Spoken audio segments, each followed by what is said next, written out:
चलिए, good afternoon आप सभी लोगों को। जैसा कि आपको मालूम ही है, छत्तीसगढ़ में माओवादियों के विरुद्ध सुरक्षा बलों के द्वारा एक व्यापक अभियान चलाया जा रहा है और जो छत्तीसगढ़ को नक्सल समस्या से मुक्त करने का जो संकल्प लिया गया है, उसके लिए सुरक्षा बल और सीएपीएफ, जिसमें सीआरपीएफ, आईटीबीपी, बीएसएफ सभी लोग कंधे से कंधे मिलाकर काम कर रही है। और इसमें बस अगर 2024 और 25 की बात करें, इसमें सुरक्षा बलों को अभूतपूर्व सफलताएं हासिल हुई हैं और इसमें न केवल छत्तीसगढ़ पुलिस का बल्कि सीएपीएफ, जिसमें सीआरपीएफ का महत्वपूर्ण योगदान है।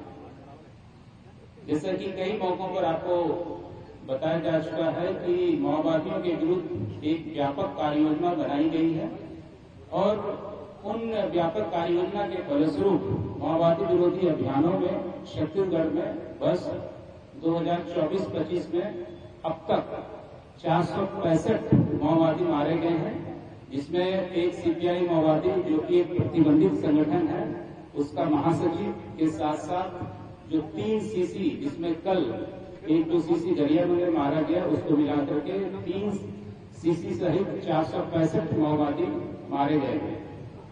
और जिस प्रकार से बस्तर क्षेत्र में नक्सलियों के विरुद्ध अभियान चल रहा है, उसको दृष्टिगत रखते हुए माओवादियों ने अपने रणनीति में व्यापक बदलाव किया है और एक नया आधार इलाका बनाने के लिए, नया क्षेत्र पे अपना वर्चस्व बनाए रखने के लिए लगातार वो प्रयासरत हैं। और इसी अनुक्रम में एक जैसा उड़ीसा और छत्तीसगढ़ का जो क्षेत्र है, सीमावर्ती क्षेत्र, जिसमें जिला गरियाबंद, जिला धमतरी का क्षेत्र रहता है, उसमें भी इनके द्वारा, जिसमें यहाँ पे सेंट्रल कमेटी मेंबर जो उड़ीसा स्टेट कमेटी को देखते थे, मोडम बालकृष्ण उर्फ मनोज, और साथ में इनके साथ जो अन्य डॉक्टर थे, इनके द्वारा लगातार कोशिश की जा रही थी कि इस क्षेत्र में अपनी पकड़ को मजबूत बनाए रखें। परंतु जैसा कि हमने बताया कि जो संकल्प है नक्सल मुक्त करने का, इसी के तहत गरियाबंद जिले में भी यहाँ के जो आईजी हैं श्री अमरीश मिश्रा, यहाँ के जो एसपी हैं निखिल, उनकी पूरी टीम, और यहाँ पे जो आईजी सीआरपीएफ हमारे पास श्री सालिम बैठे हुए, उनकी पूरी टीम, सभी लोग पूरे कंधे से कंधे मिलाकर यहाँ पे माओवादियों से लोहा ले रहे हैं।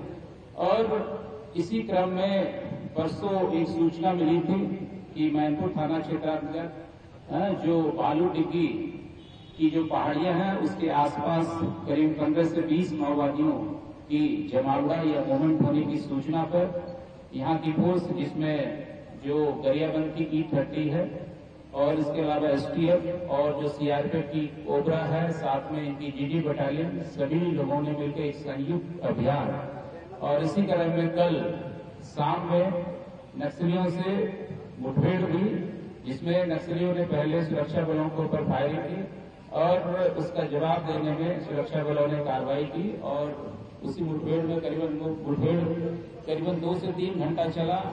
इसके अलावा कल पूरी रात रुक के मुठभेड़ होती रही और फाइनली जब मौके सर्चिंग किया गया तो वहाँ पे 10 माओवादियों के शव, साथ में हथियार एवं अन्य सामान बरामद हुए।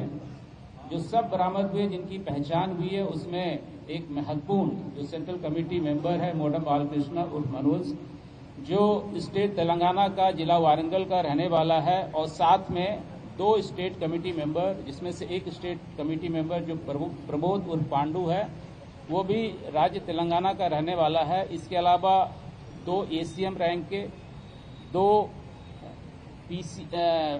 पीसीएम रैंक के और बाकी एक पार्टी मेंबर 2, इस प्रकार से 5 करोड़ से ज्यादा इनामी के नक्सली इसमें मारे गए। इसमें हथियार जो बरामद हुए आपने डिस्प्ले में देखा होगा, AK-47, SLR, इंसाज, इसके अलावा जो 12 बोर एवं अदर कंट्री मेड वेपन, एक पिस्टल जो कि प्रोहिबिटेड बोर है, ये भी प्राप्त हुई। इसके अलावा खाने पीने के सामान, डेली आइटम्स के, इसके अलावा अन्य कई सारे सामान बरामद हुए हैं। और यहाँ पे मैं यही कहना चाहता हूँ कि इससे इस क्षेत्र में एक व्यापक प्रभाव पड़ेगा, क्योंकि जैसा कि जो पार्टी जो सीपीआई माओवादी जो प्रतिबंधित ऑर्गेनाइजेशन है, एक लीडरशिप पार्टी है और लीडरशिप के मारे जाने पे निश्चित तौर पे इनके जो छोटे कैडरों का है उसमें काफी खलबली मचेगी और उससे सरेंडर भी बहुत बढ़ेगा और आगे वाले दिनों में सूचनाएं भी बहुत अधिक प्राप्त होंगी। साथ ही साथ जो इनका एक मंसूबा था कि छत्तीसगढ़ के और उड़ीसा के बॉर्डरिंग क्षेत्र पे गरियाबंद में धमतरी में एक नया वर्चस्व का इलाका बनाने के लिए उसमें भी इसको काफी सेटबैक लगा है और करीब करीब जो भी नक्सली यहाँ पे उसमें से मैक्सिमम नक्सली इसमें या तो न्यूट्रलाइज हुए हैं, अरेस्ट हुए हैं या सरेंडर किए हैं। निश्चित तौर में ये बहुत बड़ा सेटबैक है और इसका व्यापक इम्पैक्ट न केवल गरियाबंद धमतरी क्षेत्र में बल्कि जो पड़ोसी राज्य है उड़ीसा में भी पड़ेगा। साथ साथ में जो बस्तर में जो अभियान चल रहा है उसमें भी व्यापक इम्पैक्ट पड़ेगा। इसके कारण से बड़ी संख्या में लोग अभी जो समाज की मुख्यधारा से जुड़ने के लिए नक्सली कैडर आ रहे हैं उसमें और भी इजाफा होगा और साथ ही साथ हमें और भी नक्सलियों के विरुद्ध कार्रवाई करने में मदद मिलेगी।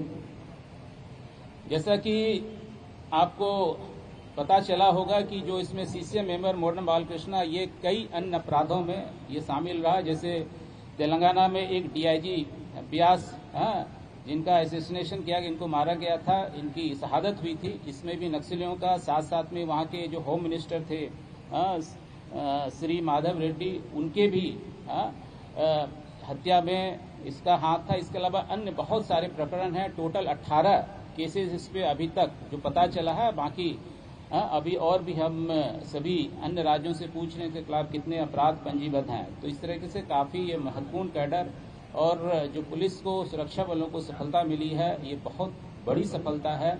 इसके लिए मैं पूरे जो गरियाबंद की टीम है, इनके आईजी अमरीश मिश्रा की टीम है, सीआरपीएफ श्री सालिन की टीम, उनको मैं अपनी ओर से बहुत बहुत शुभकामनाएं देता हूं और आगे आने वाले दिनों में इसी तरह का काम चलता रहेगा और जो संकल्प छत्तीसगढ़ का नक्सल समस्या से मुक्त करने का उसमें हम कामयाबी में सफल होंगे। इसके अतिरिक्त अगर कोई आपके तरफ से कोई प्रश्न है तो आप बता सकते हैं।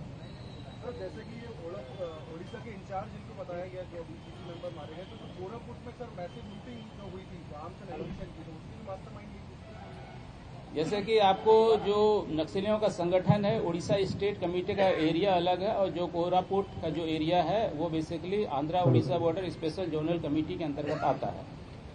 चूंकि लेकिन पहले ये एओबी एसजेडसी में भी काम कर चुका था तो निश्चित तौर पे उसमें इसमें सहभागिता में इनकार नहीं कर सकते हैं।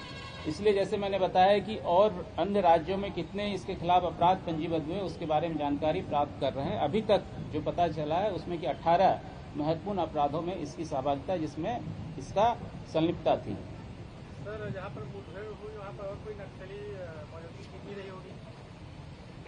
जैसे कि हमें सूचना थी कि 15 से 20 नक्सलियों की सूचना जिसमें कि 10 और जो सूचना होती है एक सूचना थी एकदम बिल्कुल पक्का उसमें कि 15 से 20 15 भी हो सकते हैं, 12 भी हो सकते हैं।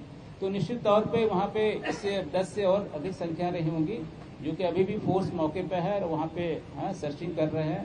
तो हो सकता है कि जो अगर वहाँ पे भागे होंगे तो उनको न्यूट्रलाइज करने में सफल हो पुलिस, परंतु मतलब कि 10 से कुछ ज्यादा संख्या कुछ भागने में निश्चित तौर पे सफल हुए हैं।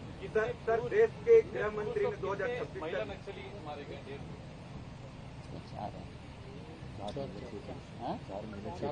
4 महिला नक्सली इसमें है और 5 पुरुष, 6 पुरुष हैं और 4 महिला नक्सली। सर देश के गृह मंत्री ने 2026 तक नक्सलवाद खात्मा का डेडलाइन दिया, कितने करीब है छत्तीसगढ़ के लिए? मैंने जैसे आपको बताया कि छत्तीसगढ़ को नक्सल समस्या से मुक्त करने के लिए एक संकल्प है। उस संकल्प को हम निश्चित तौर पे पूरा करने के लिए इसमें जो छत्तीसगढ़ पुलिस है और यहाँ पे जो सीएपीएफ है सभी लोग कंधे से कंधा मिला के काम कर रही है और उस संकल्प को पूरा करने के लिए सुरक्षा बल प्रतिबद्ध है और निश्चित तौर पे उस संकल्प को हम हासिल करेंगे। सर स्टेट कमेटी में से कितने बचे हैं? सर स्टेट कमेटी के काफी लोग सरेंडर कर दिए, मारे गए।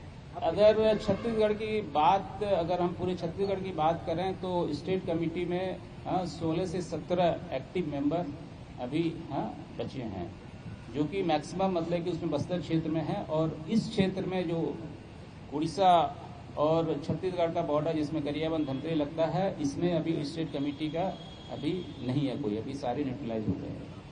हमारे जो छत्तीसगढ़ में जो कार्यरत जो एक्टिव थे। हाँ सर, हमारे पास पुलिस जवान हताश तो नहीं, इसमें पुलिस जवान पूरी तरह सुरक्षित है, उनको कोई नहीं, लेकिन काफी ये चैलेंजिंग ट्रेन था। अगर आप देखेंगे ट्रेन काफी चैलेंजिंग, काफी हिली, अप्स एंड डाउन काफी थी। इसके अलावा पूरी रात भर बारिश होती रही, काफी फिसलन था। इसके बावजूद सुरक्षा बलों ने विषम परिस्थितियों में इन चुनौतियों का सामना करते हुए नक्सलियों से लोहा लिया है। तो निश्चित तौर पे जो इसमें सुरक्षा बल शामिल रही इस ऑपरेशन में, उनकी बहादुरी पे, उनकी निष्ठा पे और उनके द्वारा जो कार्य किया गया, निश्चित तौर पे काबिले तारीफ है। उनको भी मैं पूरी टीम को अपनी ओर से शुभकामनाएं देता हूं। छत्तीसगढ़ और उड़ीसा बॉर्डर के जो दो बड़े लीडर्स थे, चलपति और उसके बाद ये बालकृष्ण बॉर्डर, दोनों मारे गए। अब ये यहाँ पर समाप्ति की तरफ है या कितना इफेक्ट पड़ेगा इससे? जैसा कि मैंने पहले ही बताया कि जो उड़ीसा से जो लगा हुआ छत्तीसगढ़ की सीमा है, जिसमें गरियाबंद और धमतरी का क्षेत्र लगता है, दोनों में अभी तक जो नक्सलियों के विरुद्ध अभियान चलाए गए हैं, इसमें जो मैक्सिमम और जो इम्पोर्टेंट जो नक्सलियों के कैडर थे या नेता थे वो न्यूट्रलाइज हो चुके हैं। अब काफी कम संख्या में बचे हैं, लेकिन वो नीचे तबके के लीडर हैं, उसके विरुद्ध लगातार पुलिस कार्रवाई कर रही है और हम आशा करते हैं कि आने वाले दिनों में जो भी छोटी संख्या बची है उसका भी न्यूट्रलाइजेशन सुरक्षा बलों द्वारा किया जाएगा। बस्तर से पहले ये वाला हिस्सा पूरी तरीके से क्लियर हो जाएगा? फिर से रिपीट करेंगे। बस्तर से पहले ये वाला हिस्सा पूरी तरीके से क्लियर हो जाएगा। हम तो पूरे छत्तीसगढ़ को पूरा करने के लिए, नक्सल मुक्त करने का संकल्प सुरक्षा बलों ने लिया है और इसमें सभी लोग एक निष्ठा और काफी तन्मयता के साथ उसमें काम कर रहे हैं। मेजर हिट किसने किया? E30 के साथ मेजर एक्सचेंज ऑफ फायर हुआ। देखिए, ये संयुक्त अभियान था, ये ज्वाइंट ऑपरेशन था और इसमें मतलब कि जितने भी लोगों ने इसमें शामिल किए सभी की उसमें सहभागिता, पार्टिसिपेशन है।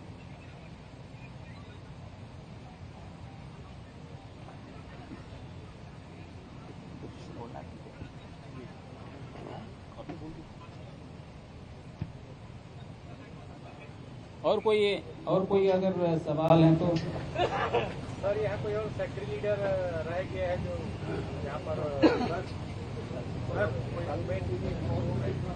मतलब कि सीपीआई माओवादी का अभी तो मतलब कि जो बड़े कैडर यहाँ पे थे यही था चलपति के बाद, तो उसका भी तो अभी मतलब कि कोई बड़े मतलब कि सेंट्रल कमेटी लेवल का या स्टेट कमेटी लेवल का अभी इस क्षेत्र में जो छत्तीसगढ़ के साइड में नहीं है।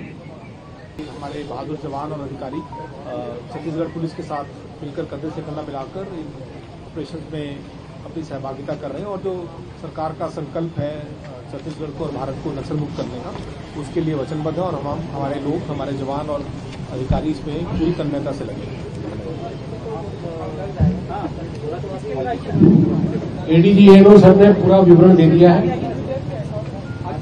मैं इस मौके का फायदा उठाते हुए एसपी गरियाबंद श्री निखिल राकेचा की आउटस्टैंडिंग लीडरशिप की प्रशंसा करता हूं।